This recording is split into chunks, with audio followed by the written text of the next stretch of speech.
All good. All right, I'll just check we're recording. Yeah, I've got it on mine. Cool. So I've just got a few, obviously generic questions, but if there's anything you want to say or share, just Yeah. we can just do it, and I can edit things together later or whatever. Yeah. But Okay. but let's just jump in. Okay. Hey Claire, how are you? Oh, pretty good. Yep. That's Had my good. first big visit with all the ladies over today. Yeah, That was right. nice. Oh, cool. After the now the restrictions have been lifted, you're able to have a few people over. Yeah, so that was nice. Yeah. Oh, that's good. That's Mm. good. Thanks for chatting to me today. To kick things off, can you tell us a bit about where you were born and where you grew up? Okay. Well, I was born in England, in Reading, Ah, and I spent a whole 6 months of my life in England before my parents jumped on a boat and came to Australia. A very different boat to what Cyrus got on. So yeah, we travelled. It took 2.5 months to get to Australia, wow. and we lived in the hostels out at Kurnell Ah, until my mum and dad could afford to buy land out at Rossmore. right. And my dad and a couple of his brothers built a little um, an old shack on a 5 acre property there, and that's what we moved into until mum and dad could afford to buy a house, and eventually we ended up living in Liverpool, and I grew up in the Liverpool area, the Green Valley area. Yeah, right. So, what Yeah. was your parents' decision to move to Australia? Um, because of the better living of sunshine and more outdoorsy, more opportunity for work. My dad had just finished working. He used to do all the repairs of all the wharves after World War II. Right. So he had been part of that project. And when that work dried up, there wasn't a lot of work from Scotland because my dad's Scottish. So he came down to England looking for work and couldn't find work, but he found mum, and they Ah, got married within 3 months of meeting each other, and then had a couple of kids, and then jumped on a boat to Australia. yeah, right. Okay, cool. Yeah. And so, so did you stay in? Sorry, what you said? Where was that part of Sydney you lived in? It was Kurnell where the Cornell. hostels were. Yeah. Sure. And how long were you there for? 2.5 years we were at Bunurong. Yeah. Yeah, right. Cool. They And don't then, exist anymore. They've all been flattened. yeah, right. Yeah, I've never Yeah. heard of that. Yeah. Mm. And where did you move to after that? Like, where did you spend most of your, I suppose, early years growing up? Yeah, so 5 years out at Rossmore on our 5 acres that Yep. my mum and dad bought. And Yep. then the rest of my life until I moved out of home, we lived in Mount Pritchard, which was part of Liverpool. Ah, okay, cool. Yeah. Awesome. Awesome. Mm. So, growing up, what was your perception of Jesus? Okay, so growing up, I had a dad who would call himself an Episcopalian, and I never ever understood what that was. Hmm. Um, and my mum would say she was a Church of England lady, so that's where us kids were shipped off to for Sunday school. So coming to Australia, I had another brother and another sister, so there's 4 kids in our family. So every Sunday morning, we were packed off in our Sunday best and marched out the front door, and mum and dad stayed home, Right. and all of us kids went to a Sunday school up the road from where we lived until we hit high school, and then we could decide whether we stayed on or not. So of course, teenage years, it was easy decision. That was boring. Wasn't going to stay there. Mm. So that was church done for me. But I do have very good memories of a Mrs. Reed, who was my Sunday school teacher, and that book that I just read. That's a particular lesson I remember with her and the drawings and that we did, the artwork that we did from that.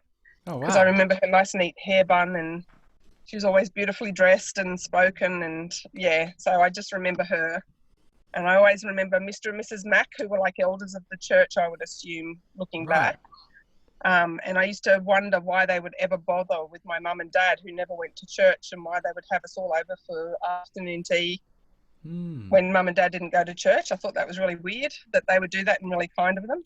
Mm. So yeah, that's Yeah, basically right. my growing up years. And So your kind of view of God was therefore somewhat positive, like you thought they were nice people, and so was that did that reflect your understanding of God?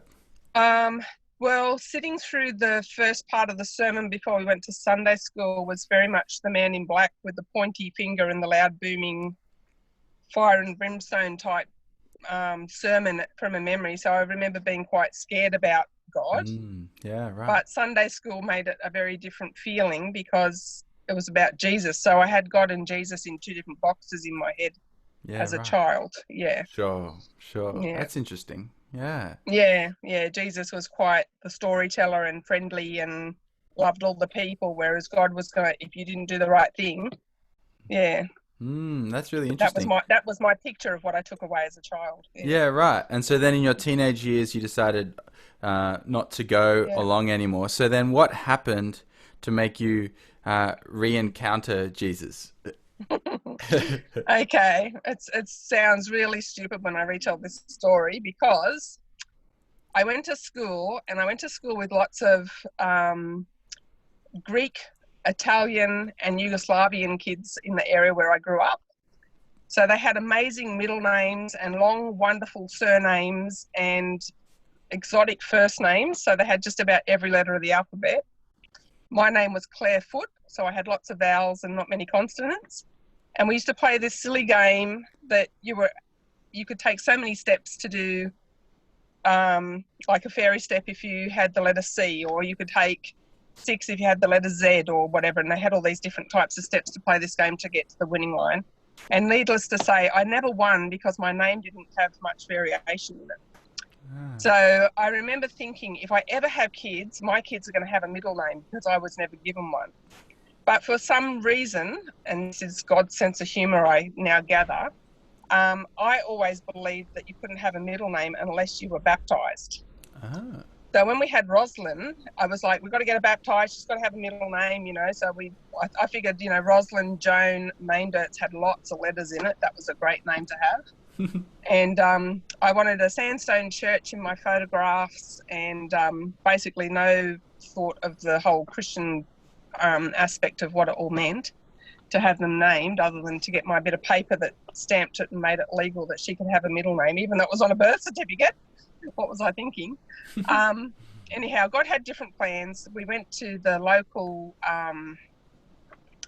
Presbyterian church in Springwood, and I just felt like he just kept Bible bashing me, was my words for him in the day, that, we'll see you on Sunday, here's a book. Jeff was a shift worker. So I said to Jeff, if he says that one more time, we're not going back. And of course he said it one more time, so we didn't go back. Right. Then child number 2 comes along, Sarah Elizabeth Maindertz. That's just about all the letters of the alphabet too. And it was like next sandstone building was Christchurch up on the highway. And so we booked in there, and you have to have 4 lessons, of course. So it was like, oh, okay, we'll do 4 lessons again. But we're not really churchy people, we just want to get them baptised, that sort of thing. And anyhow, we met Les Galton, who was at Wimberley Anglican here, and he was just a real relational people person. It wasn't. I didn't feel like he was pushing the Bible down our throat or telling that we had to have a bum on a seat in church. It was really questioning, what did we believe in? What did we think would happen to us when we died? So I started questioning, and it really made me think, well, wow, I don't know. I just always assumed that I should be allowed to go to heaven, a good person, I didn't think there was anything more to it. And so that kind of unraveled, my thoughts about that. And we got the girls baptised, and I can tell you I don't have one photo of the sandstone building, so I didn't get that picture. I had a child that screamed all the way through it because she was 4. Right. And very different to what I expected it to be. But from there, I ended up going to a playgroup up at Wimberley and meeting mums up there, and there was just a couple of ladies I thought were just a little bit different.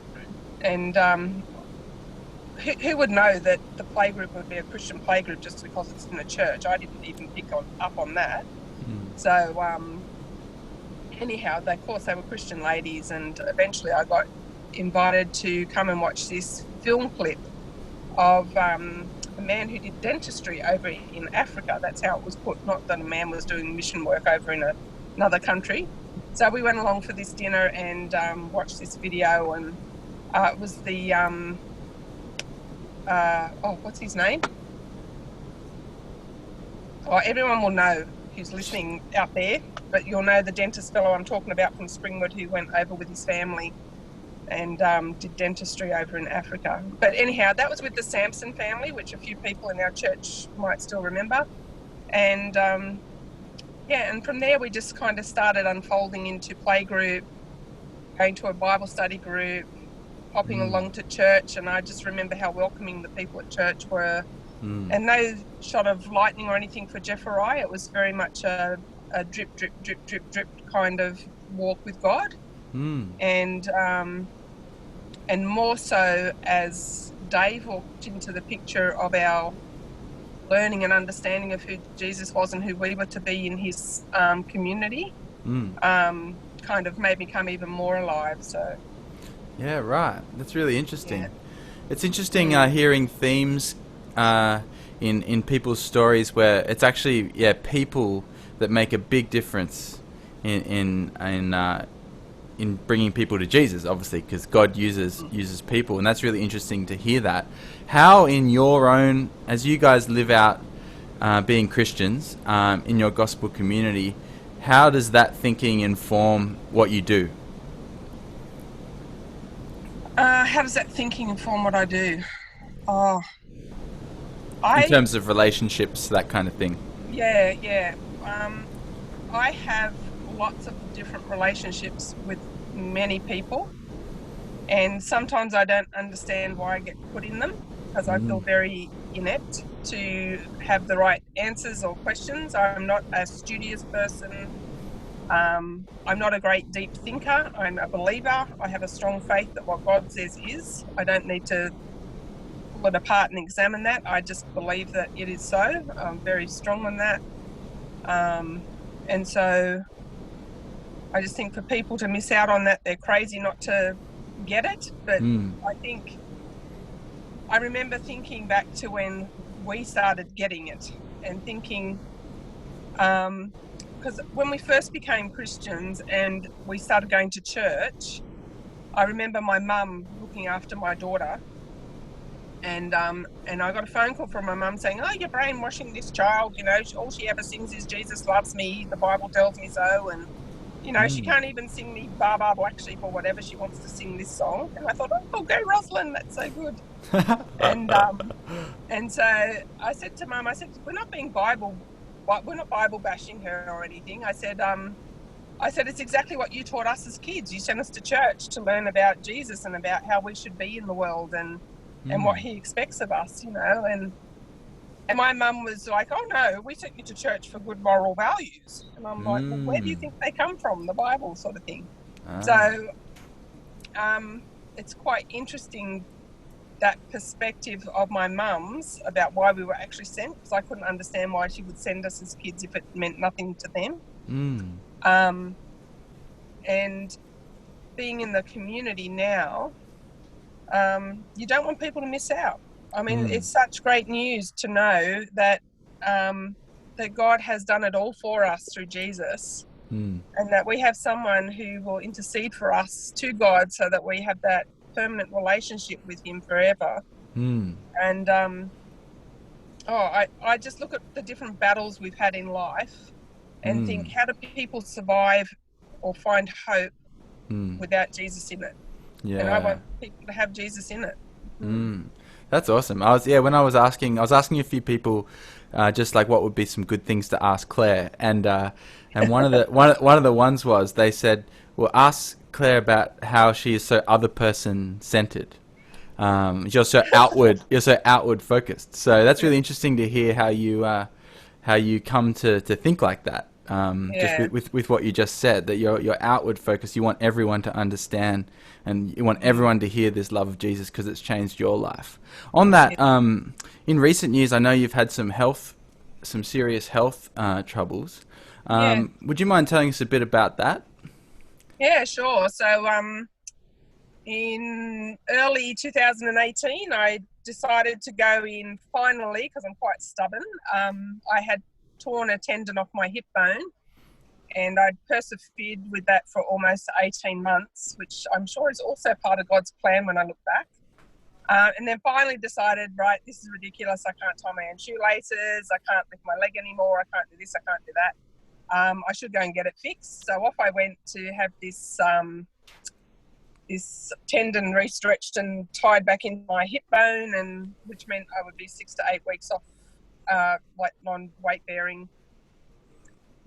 From there, I then ended up going over to a rehab centre in Minchinbury, so that I could come home and be more independent. I had the house set up so I could come straight home, and then realised it wouldn't be very fair of me if I came home with my own stubbornness thinking I can do it, for Jeff and my family to worry about if I fell or something happened while I was at home on my own. So I went over to rehab, and I got off my pain meds pretty quick because I'd been in a health, I've been doing fitness prior to, not that you can tell by this body, but I'd been in fitness prior to my surgery to strengthen my legs so I could stand on one leg and hop and get upstairs and do things like that.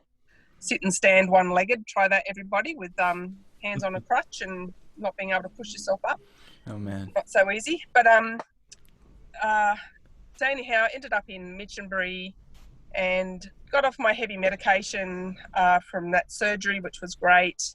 And 2 nights in, I was just on Panadol every 4 hours, so that was good. I had to ring the buzzer at the nurse in the early hours of the morning and say, can't stand the pain anymore, can I please have some endone again? And she said, oh, we don't like to put you back on endone when you've just come off it. And I said, oh, it's not for my leg, it's my gallbladder. I know that I've got gallstones that I've got to have out eventually. My gallbladder's playing up. And she was like, oh, we should send you to a Nepean hospital and have that looked. I said, look, I've got the results with me. I already know that this is the problem and that I have to have this surgery.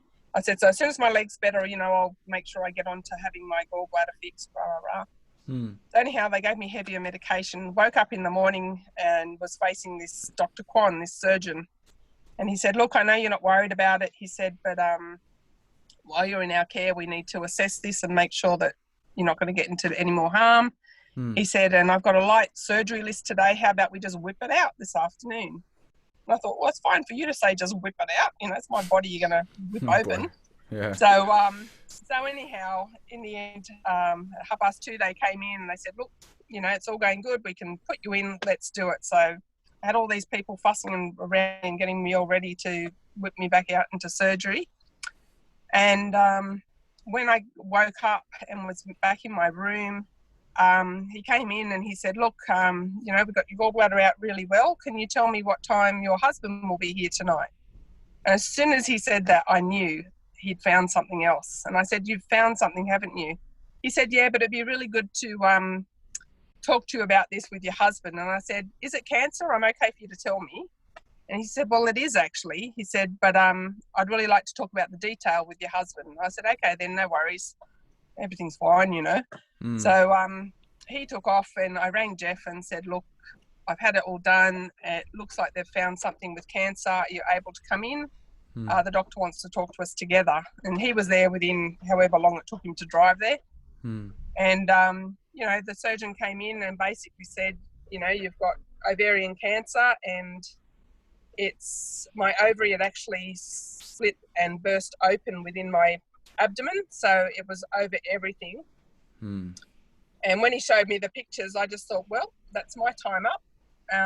There's no way you can capture all of that. And he showed me pictures of my diaphragm, and it actually looked like Smarties all over my diaphragm, which were all these little tumours that were growing. Wow. Anyhow, I said, oh, do I have a time, like what sort of time? Because you kind of always hear these time limits they give everyone. And he said, oh, it's normally 2 to 5 years. And I was thinking, wow, 2 to 5 years, that's not long. Whoa. And then I started thinking, which is really weird. My brain went into, wow, I'm so lucky. I've had a really good marriage. I've got 4 wonderful kids. I've got a foster daughter that's, turned the corner and is doing amazing. And I've been able to see them all grow up. I've been able to see them all get jobs and be educated and find happiness with their partners and husbands and whatever. I thought, if that's how it's got to be, I've been pretty lucky, so I kind of already had it okay in my head because I've got God and God's got me and that would be okay. And then, of course, Jeff went home, and I was left alone all night. And all night I was laying awake thinking about, if I'm going to die within this time, I really should write letters for if my other children get married that aren't married yet, and letters for when they have their first baby. And like, I was thinking all these things through, just crazy stuff. And, Wow. what it would all look like. And but one of my biggest concerns that came to my head was, oh no, who's going to run Camp for Kids? Like, there's no one there for Camp for Kids. I need to find a leader for Camp for Kids. And anyhow, from there, like within a whirlwind of 2.5 weeks, I had all these tests done, all these MRIs done. I had thousands of messages and verses and songs sent to me, and Heidi sent me a beautiful song, and the chorus is a breathe in, breathe out part of it. It says breathe in, breathe out. I won't try and sing because I'll scare you all. And I was in the MRI, and of course the little man comes on and says breathe in. You got to hold your breath. They take the pictures, and then it's breathe out. And that song was just playing over and over in my mind, that he is always with me. Jesus was always with me. And so that was a real comfort to me, and I still get comfort from that song now. So thank you, Heidi. And I've just had so many friends that have blessed me with their prayers and support through that. It was amazing. So I was sent home and told to, live it up and have a good couple of weeks at home, because the next 6 to 8 weeks of surgery would be hard, because I'd be major surgery on my hip. I'd had my gallbladder out, and then I was going in for an incision from my breastbone to my pubic bone. Oh boy. And I had things I didn't even know existed in my body taken out. I had my omentum and my Douglas purse, only women have. And my omentum, my diaphragm was stripped. I had nearly 60% of my bowel removed. Whoa. I had to have my ovaries removed, of course, and then I had to have my appendix out. I just had so many things that I had to have done that I did not realise. Wow. Sorry, I disappeared there. That I did not realise. I just lost you. From the rain going to bother? No, I think that's actually, I can't hear it at the moment. It's all good. Keep going. All good. Okay. Yeah. So anyhow, I was told to go home, and that in 2.5 weeks from when I first found out that I'd be going in for this major surgery.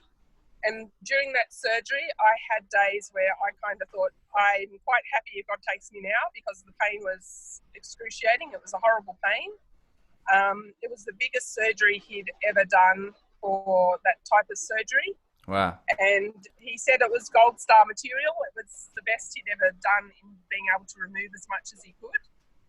So when he'd finished removing what he could visibly see with his eye, I was left with 2 small tumours on my small bowel, which they didn't want to touch that because they'd had to remove so much of my large bowel. Mm-hmm. Then, of course, I went in for chemo, and it's strange to have my younger sister sit with me all through chemo. She's not a Christian. None of my family is except for my niece. And she sat with me through all of that, which was really kind of nice. It brought back our sibling relationships with my 2 sisters, because I'd lost my brother a couple of years before my cancer to cancer. Yeah. Oh, wow. He had throat cancer at 40 and passed away, leaving 4 kids. Oh. So, it was really hard, and I knew my mum was just a bucket of mess, because she'd already lost one child, and didn't think it was right that she should lose another child prior to her passing, and that it should be her, not me. And so lots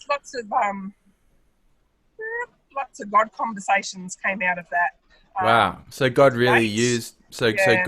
God's really used this time of suffering to. Yeah. Wow. I even have a Nepalese nurse that I still keep in contact with, Sveta. Oh, cool. Yeah, she really questioned how I could believe in a God that I couldn't see. Wow. So we've had lots of conversations, and we still keep in touch today. So it's been amazing. That's Yeah. so awesome to hear. How encouraging. You mentioned camp for kids. Can you? Because I know that's been one of your passions, one of your ministries. Can you tell us a little bit about that? Yeah, so that started, oh gosh, nearly 18 years ago now. I feel so old. Um, I just went, there was a thing in the newsletter at church saying they needed volunteers, and I thought, oh, yeah, I could do that. So off I went with my scrapbooking stuff to do a craft activity with kids. And I left there thinking, I will never, ever, ever go back to that again. It was just chaotic and behaviors, and there was so much damage done. And I just thought, oh my God, because I like a bit of order and boundaries and Mm-hmm. things like that. And anyhow, next year they were desperate for leaders, and they're like, oh, let's come back. We really need someone to, kind of take hold of the junior group. And I said, well, if I take hold of the junior group, I'm happy to do that, but can I do it this way? Um, so that's how I ended up becoming the leader of the junior group. Hmm. So what does And I this realised, organize? So who are these kids? oh, so sorry. That's all right. Yeah, so Camp for Kids is a camp for kids who have parents in prison. And it's just a chance for them to get together in a space where they all have the same thing in common. Mm. So there's no, like at school, they can't really talk about it with the difference of like the bullying aspect for them, that their dad, because sometimes they feel that they're as bad as their parents and they feel just as guilty, whereas at camp they can talk about it more freely Mm. and not feel judged by the other kids because they're all in the same boat. Right. So it's a great opportunity for them to have that space. Most of them come from poorer families or are living with grandparents. So it's a respite time for grandparents or for single mums, or mainly mums that are looking after kids because the dads are in prison. 80% of them are dads in prison. And most of them live with elderly grandparents. Right. So it's a real hard slog for them to be raising children at the older ages. So it gives them a break as well. Mm. So is it like a once a year thing, or how does it work? Yeah. Cool. Yeah, it's once a year, unfortunately, because the kids come from all around New South Wales, so it's very hard to coordinate and get them together. Yep. But I'm saying that 18 years down the track, I'd say the last probably 4 or 5 years have been, I can just really see God at work in how camp is working. It's got a different feel about it, a different vibrancy to it. Oh, cool. And the kids that were coming when they are 8 are now 19 and they've got jobs or they're at university and they're still coming back to be junior leaders. So I get really excited about that. And they were super disappointed that we couldn't have it this year. So we've been talking about that online, what was... Because of the virus. What's the hardest thing about isolation and how you're coping, sort of thing, to stay in touch. Yeah. Oh, that's a shame. Yeah, they couldn't have it this year. Yeah, I didn't think about that. Yeah. So is that is it a Christian organization, or is it just yeah? Okay, cool. Yeah. Awesome. So Camp for Kids is run through Prison Fellowship. Cool. And yeah, we're just one of those umbrellas. So Prison Fellowship do Angel Tree, where the kids get a birthday or a Christmas gift. And then through that avenue, we're able to see if the parents or the carers would like those kids to come on camp. And because awesome. the kids are paid for every year by people who donate, the parents jump at the chance because normally they can't afford to send their kids anywhere. So it's a real blessing for everyone all round. And if you could see some of the kids who are now in leadership who, as a 10, 11, 12-year-old, I would have said there's no way they're going to come back next year. I've had concrete thrown at me and punches thrown, and we've just had lots of big behaviours because you can't change a kid in a week that you've got at camp. They come with all their anger and hurt and shame, and there's so many feelings that come out of at camp that is none of their fault. They're innocent kids carrying this huge burden of what their parents have done. Wow. So how is that has that affected your understanding of grace and God's grace? Oh gosh, yeah. Even for, I think even more so for the leaders to have grace on these kids when they're behaving like that. We've talked a lot about the like Chris Owen was part of this talk with me one day about, the scales of judgment, like, do we judge the child over and over again because of this behaviour, or do we show grace and walk them through like God walks us through when we're not behaving well? How does God deal with that? And he shows us, I just think, how does God love me? He must be sick and tired of the amount of times I fail him, and yet still he walks me through it every time. And I just think, well, that's what we're there to do. We're there to be Jesus and his hands and feet, and to walk them through. So, we've walked kids through so many different situations, and it's been really amazing. Oh. There's thousands of stories, but wow. That's so cool. Well, I'm sure if anyone's interested in finding out more, they can come chat to you and find out ways to help or support this great ministry. Thanks so much for talking to me, Claire. Like that's some amazing stuff you've got to share from your life. Is there anything else that you'd like to share that we haven't covered? I would tell you one thing, and that is, like, when I took camp on, I have to say I got a bit of a head swell over that a bit, because I was now leading the camp for kids. And for a few years, I really struggled to see why it was so hard for things to happen at camp and why things weren't moving. And I can't even remember what it was, but it was a sermon or something that just struck me about who's in control and who am I letting be in control? Am I actually calling on God to run camp, or am I running camp? And when I switched from it being me running camp to depending on God to put things in place for camp, camp changed dramatically. Wow. It changed dramatically for me as a leader, but it changed dramatically as well for what was happening in camp. Wow. Yeah, it was pretty amazing. Yeah, that's a big point of wisdom.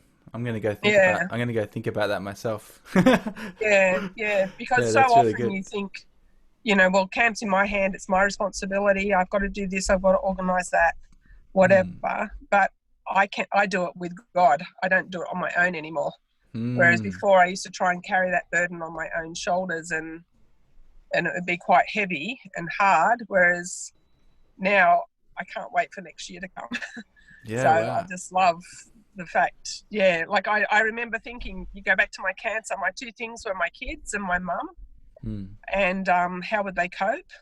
And then I've got a particular friend that I know who's like a sister to me, like Gita. She's very dear to us as family, and we are to her, because she's only got herself and her son and daughter. And I knew what an impact it would be on her to hear about my cancer news if something were to happen to me.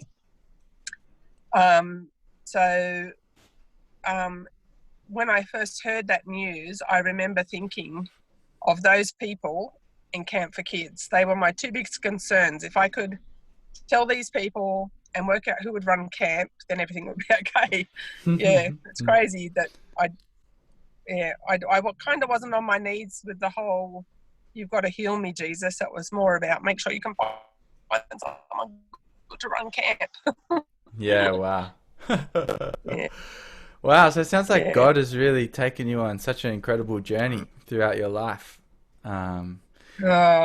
Lots of journeys, and my very young years were very messy. So to come out of that mess, like I don't know, you're going to cut and paste things, I'm sure, as you do these interviews, but when I go back to when I was married to Jeff, we had 2 kids, we had a house, we had work, we had the whole Australian dream happening, and yet I was so miserable.